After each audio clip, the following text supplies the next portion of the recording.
क्या भारत को बेचना की कल्पना भी कोई कर सकता है? ये सोच भी कैसे आती है कांग्रेस नेताओं के जहन में? आप कीजिए ना, नीतियों का विरोध कीजिए, बट आप एक व्यक्ति का विरोध करते करते आप देश के साथ आप इस तरीके की भाषा का इस्तेमाल करने लगते हैं, कतई उचित नहीं है।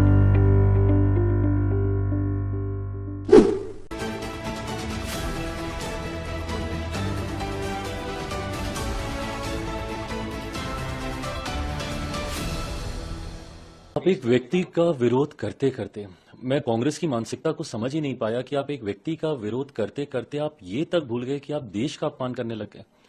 क्या भारत को बेचना, इसकी कल्पना भी कोई कर सकता है? ये सोच भी कैसे आती है कांग्रेस नेताओं के जहन में?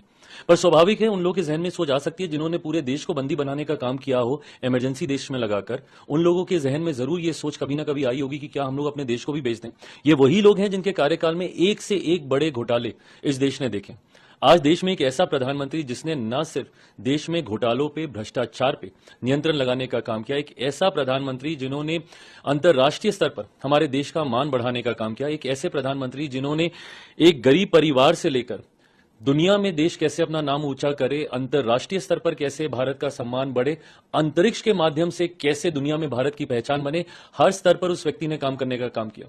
एक ऐसा व्यक्ति जिसने गांव में महिला के स्वास्थ्य की चिंता करके शौचालय तक की भी सोच रखी, तो वहीं अंतरिक्ष के माध्यम से देश को कैसे सुरक्षित रखा जाए, इसकी भी चिंता उस प्रधानमंत्री ने की। और उनके लिए आप इस तरीके की भाषा का आप इस्तेमाल कर रहे हैं।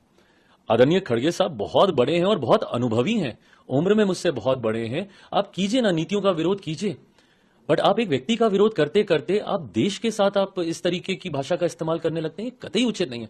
आप हमारी सरकार को नीतियों पे घेरिए, आपको जितने सवाल हमारी सरकार से करने हैं आप कीजिए, आपके पास पूरा हक है, पूरा अधिकार है, पर इस तरीके की भाषा का इस्तेमाल करना हमारे देश के लिए ये कतई उचित नहीं है। मुझे नहीं लगता कि कोई भी भारतीय इस बात को कभी भी स्वीकार करेगा या आपका कभी भी सम्मान करेगा जिस तरीके की भाषा का आपने इस्तेमाल किया देश को बेचने का।